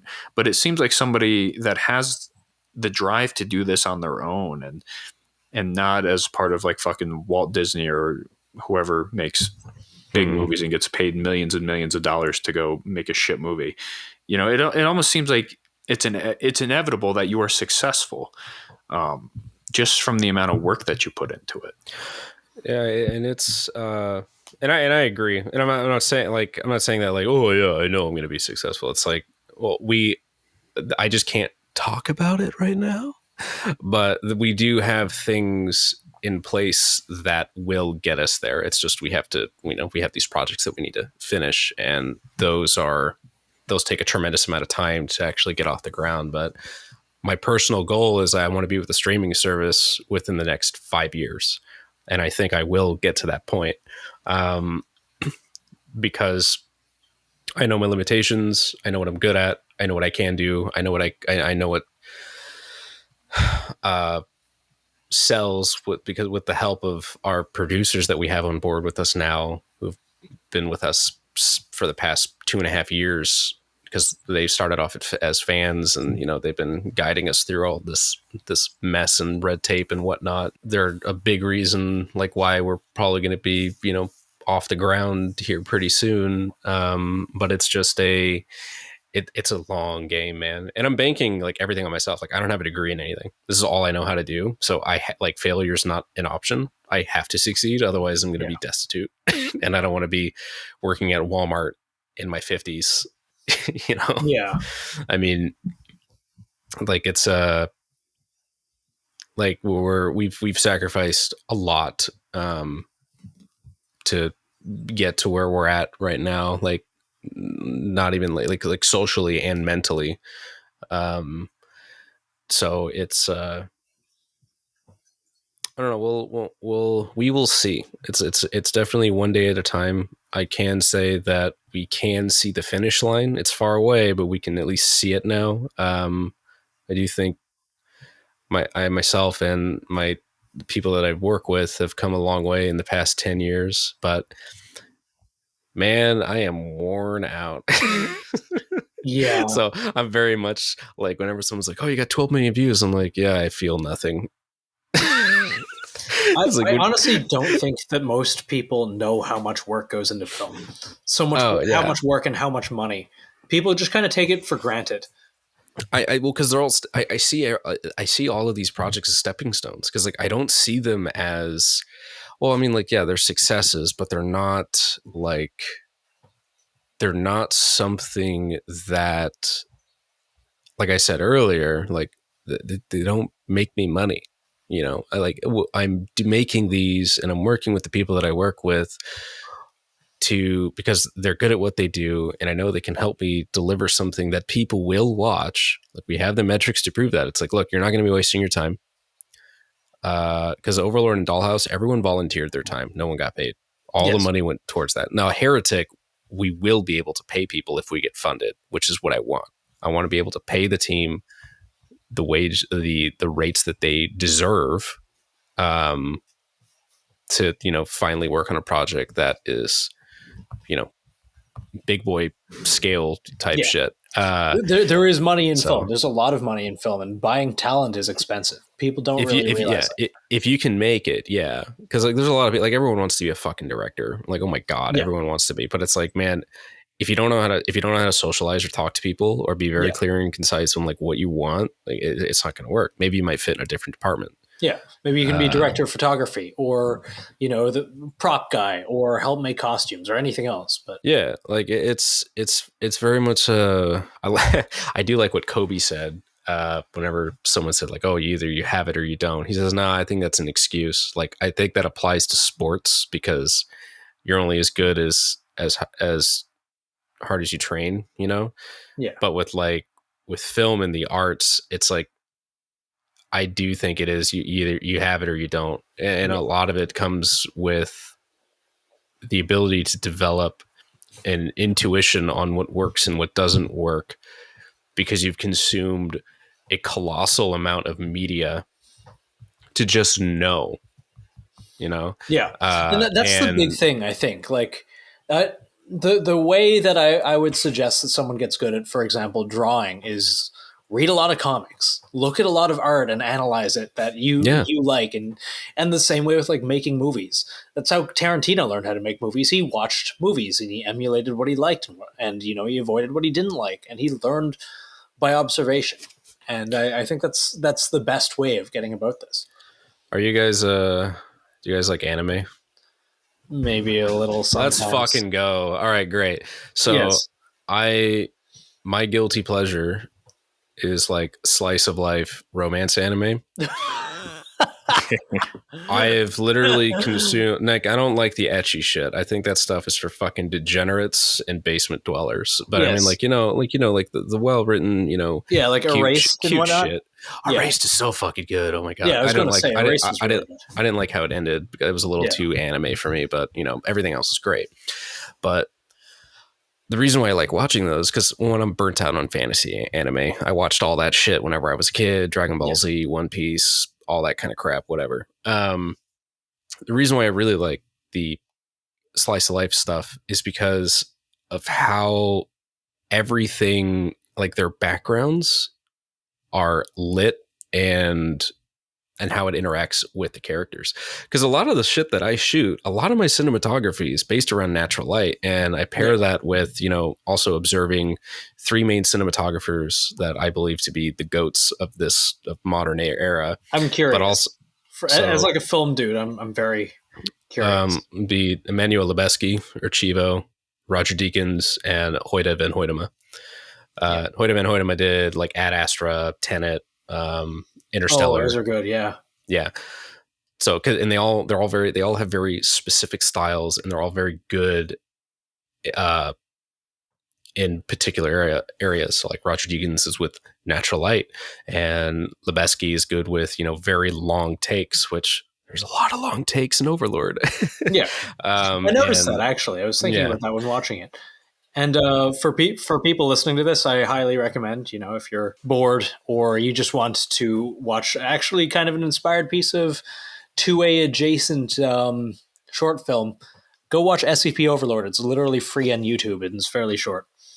We're also crowdfunding a new one called SCP Heretic, which you can find on kickstarter.com. Just search SCP Heretic. Please. If you like the first one, maybe you'll like the second one a lot more, because it's going to have a lot more to it. Please help us. Please help us. Please give me your money. Speaking of helping us, this episode has been brought to you by Advanced Warfighting Solutions. Advanced Warfighting Solutions. They make play carriers, not movies. Mitch, help with ad read. I'm so bad at these. They also make belts. They also make belts and backpacks. I really like mine, actually. I just picked mine up from Idaho, where I was staying for a couple weeks. Now I have a 3-day AWS assault pack, and it's really, really friggin' nice. Yep. I'm not just saying that. I'm really, really picky about my stuff. Yep. And as part of our deal with them, since you're a guest, you get a belt. Everybody gets one for coming on. So, the AWS belts are really nice. Yeah, they're really fucking. I wore my belt before they even knew who I was. You wore their belt in Afghanistan. Yeah, I deployed with their stuff, and it's great. So it's kind of really cool now that they're sponsoring the page and they send us stuff. Nice. And then our other sponsor, Midwest Armor, they also make plate carriers. They do. Many of varying kinds. They have one that reminds me a lot of the First Spear Strandhog, which is kind of interesting. They sent us a couple, and I really like my my Midwest carrier. It's kind of Cry JPC-ish. Reminds me a lot of my old LBT 6094. I really like it. Pretty standard, like Molly, takes placards, your choice of cummerbund. It's pretty good. Between that and my AWS carrier, those two are kind of my primary go-tos right now. Yep, and help us peer pressure them into turning their leftover government contract steel plates into targets. Yes, they also carry a lot of good ceramics, but they are indeed thinking if we pressure them enough, they'll sell the AR-500 plates as targets. Yeah, we're hoping. Yes. Yeah, those are our sponsors. Nothing like waking up one day and going, you know what? Sounds great. Taking spalling to the fucking neck. And groin and arms. Ain't nothing like it. It's weird. Lacerating my carotid artery. No big deal. Yeah, I don't care about my dick. I don't care about my dick. Honestly, that's how you get a free adult circumcision. Well, I appreciate you coming on. I wish I knew more about film so I could ask you more educated questions on it, but it's... If you want me to explain more shit about like the nitty-gritty stuff, I can, to give BR more to edit. So here's my problem. Much like kind of how I was getting into long-range marksmanship, I know a little bit, but you don't know what you don't know, and I have no fucking idea about anything when it comes to film. My knowledge on film comes to listening to Quentin Tarantino on Joe Rogan. That's how much I know about film. That's all my knowledge. All of my knowledge, mostly, I only know what I personally know. Like I don't do the generic film student thing where it's like I have to watch all of these very niche movies and then I call myself a film connoisseur. It's like I don't take inspiration from anybody. Like I do my own shit. And that's a half truth, because I do pay attention to, like I said earlier, those 3 cinematographers, mainly for like reference of lighting and texture and composition.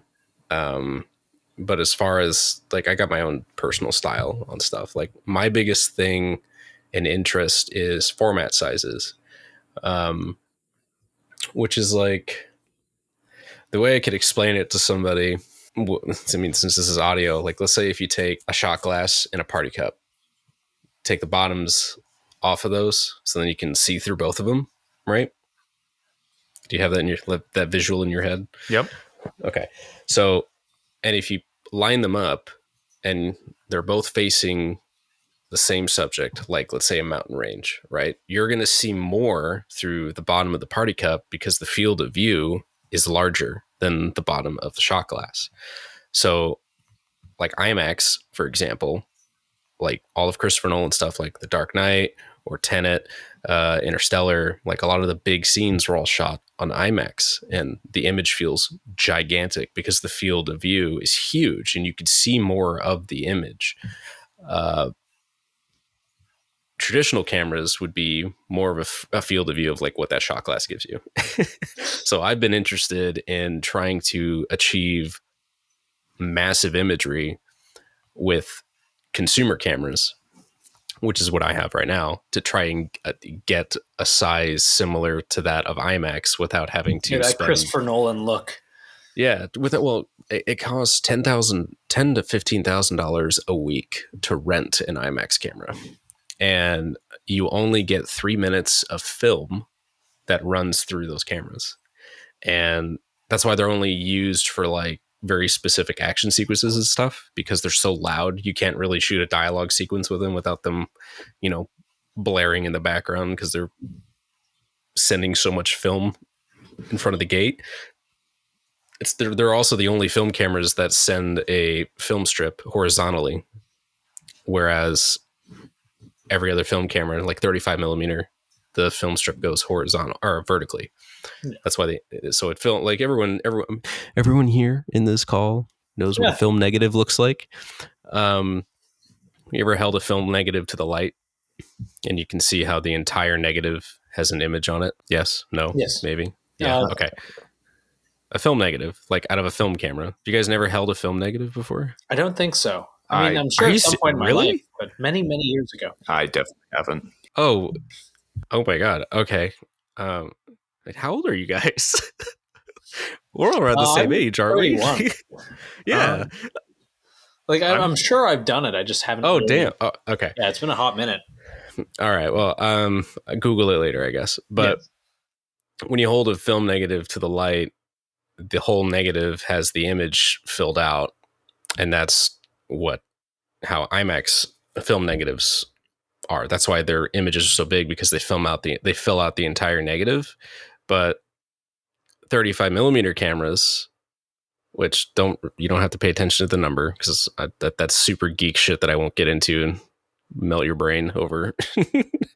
But like regular film cameras, they will have that traditional film negative that runs vertically. So it's only going to fill in. It's like taking a rectangle and then flipping it on its side, and you're only filling in the middle of that rectangle instead of the entire rectangle. So you're losing information.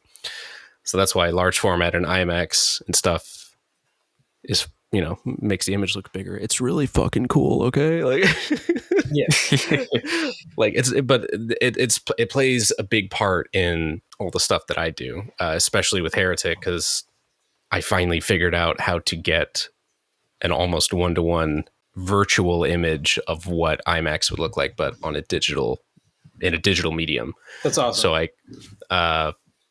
and it's been like years of testing, and I'm actually working on a cinema workshop video about it this weekend, because we released one like last February, so it's literally been a year since we've made a vlog video like that, because I haven't had anything that I felt was worth like making a video about that someone else hasn't already done it. So it's like, oh well, I have these two things that I figured out, and making a video like that. Have you guys ever watched Succession, an HBO show? No, actually. Oh shit. Nope. You got to check it out. It's really good. But HBO I just binged Westworld again, and that is a visually beautiful show. I haven't seen Westworld, actually. I recommend it. It's been on my list. Pretend it's just one season long. But anyways, it has been really nice having you. We're coming up in 2 hours. If you want to show yourself and show it. No, you're totally fine. This is kind of, where we end most of these. A lot of geek speak. No, that's like half these episodes, man. It's called Art and War for a reason.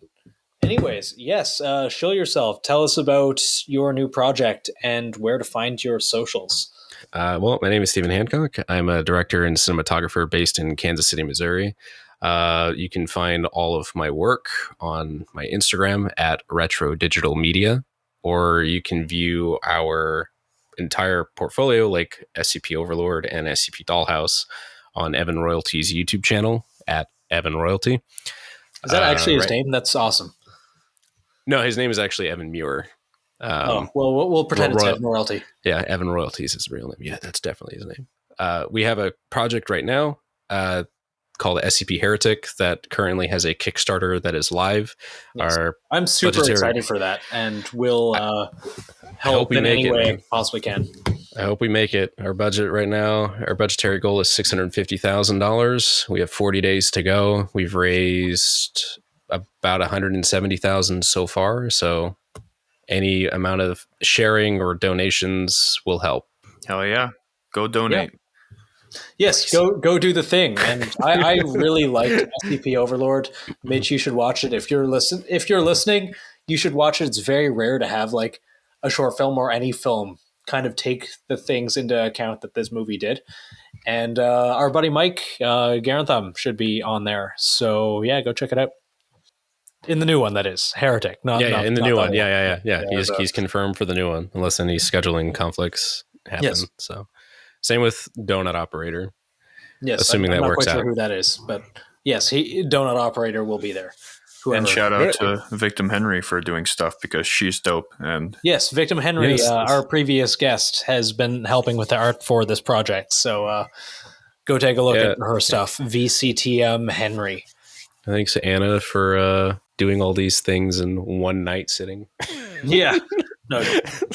Anna's fucking amazing. She's like insane turnover time. It's unreal. Yeah. She told me when she was doing it, she's like, I have to do this tonight. And I'm like, doesn't sound like you have to do it tonight. She worked so hard. Yeah, because like we were supposed to, like the Donut Operator stuff, we were supposed to announce that like last weekend or whatever, and it didn't happen. So I feel really bad. Hey guys, Lawrence DeMonico here. I wanted to give you guys because she had like done overnight stuff. She's like, I'm so dead right now. Like I haven't slept. I'm like, go to bed. Just go to bed. But she's so good. Oh my god, she's so good. Oh yeah, very good. She's incredible. Well, no, I really appreciate you coming on. It was a pleasure getting to talk with you.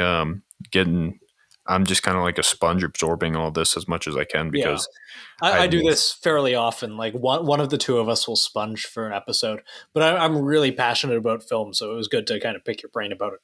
Yeah, thanks for having me on and like moving your schedule around to fit me in. I know you guys have your whole thing organized, so oh man, don't worry about it. Yeah, no, not a problem. We were happy. I've just been in Idaho, and it was fucking wonderful.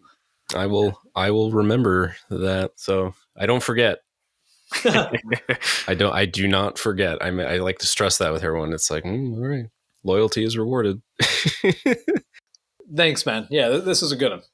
Yeah, it was a lot of fun, and I want to get you on again when the release comes out and you're kind of less busy doing all of the stuff and things. Yeah, because I think now. Yeah, sure.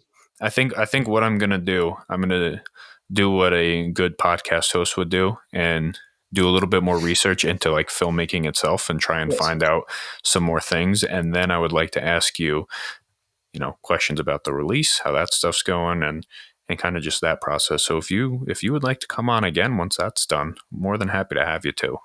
Yeah, sure. I mean, the plan is to release it holiday of this year, so like Christmas, so it probably won't be for a hot minute, but if you wanted to have me on anytime before that, like I'm game as well, like because our shooting doesn't start until July. This is assuming we get funded. Now we have backups. We have a backup plan if that doesn't happen. If you want to talk about that, I'm also game for that as well. So we'll leave that one because I want to be optimistic. Oh yeah, you're going to get funded. It's going to happen. Hopefully, if we will definitely see if the tide gets turned this weekend after a few of our influencer buddies talk about it. Yes. But yeah, something that I'm hoping to do, and I'm hoping to start doing this probably late next month, is actually traveling to guests and recording physically with them. Wait, next month? Yeah, fucking Weapon Outfitters. I might go Oh, that's one fucking person. Don't act like we're already in at that point. No, I'm talking about something I'd like to start doing, and you know we've got one person confirmed, and this is the one person I've asked, Mitch. So eat. I mean, I've always wanted to do that. I'll do that. Sure. Well, there we go. Weapon Outfitters actually, like I forgot that they followed me because Roy's pretty cool. Yeah, and they like commented on my stuff. I'm like, oh hey, yeah, I remember that guy. That guy's photography is fucking dope. Yeah, shout out to Weapon Outfitters. They're good people. Well, the long-term goal here is to have like kind of our own place where we can record and we can bring guests to us. Yes. So kind of the Joe Rogan experience. Yes. Yeah, except not bald. Except I'll have a man bun. Maybe I'll be bald by then. I'll have a man bun. So this is a wig, actually. Dad advice. Yes. Do you have any advice for people out there? Wait, me? Yes. Yeah, you. Oh, dad advice. Oh, okay. Because I'm like, I'm not a dad. Advice for anyone out there. I'm put on the spot now. Exactly. That's the whole point. I guess like if you're pursuing the field that I'm in and you're like late teens and or early 20s, or if you're in college or whatever, get a business degree so you have something to fall back on, because the guarantee is not there. If you're going to go really hard at it into the film industry, get onto a set as soon as you can, soak up as much information as you can, network and exchange information with as much people as you can, with the right people. You're going to have to weed out a lot of hobbyists and a lot of people who talk a lot of shop, but they don't actually, walk the walk. Yes. And you have to do it every single day. And if you don't think that you can do that, then it's not for you. But if you want to get good at anything, you have to do it every single day, and you have to keep at it. It's a long game, slow burn type deal. And anything in the arts, man. Anything. Yep. And always see yourself as just another guy or girl. Stay humble. That does it. Yeah. Stay humble. Now, I mean, yeah, it's okay to have a fat head within your inner circle with your buddies and stuff. I do, like, whatever, because they rip on me for it. But, be the person that you would want. Man, I'm really butchering this. I'm trying to figure out how to word it properly. Whenever I was younger, the people that I looked up to didn't treat me very well. And I wanted to be the person of influence that didn't do that. So yeah, just see yourself in those, in people who are just starting out. Whenever you get ahead, and and don't give them like some half-ass advice like, oh dude, just hard work. It's like, no, it's not even that. You have to do it every day. YouTube everything. If you have a question, everything is literally on YouTube. Yes. If I ever had a problem, I would Google it, or I would YouTube it. If there was like a very niche specific issue, then I would reach out to someone that I know would have the answer to that. Now, I guess the downer part, no one is your friend. No friends. That is the problem. Like, go into when you're first starting out, go into like, it might be different for other people, but this has just been my experience. Nobody is your friend. Everything is very business and time sensitive. So keep that in mind. I'm your friend. Yes, we are your friends. We can hold hands. We can hold hands. Yes. We can kiss a little. Maybe.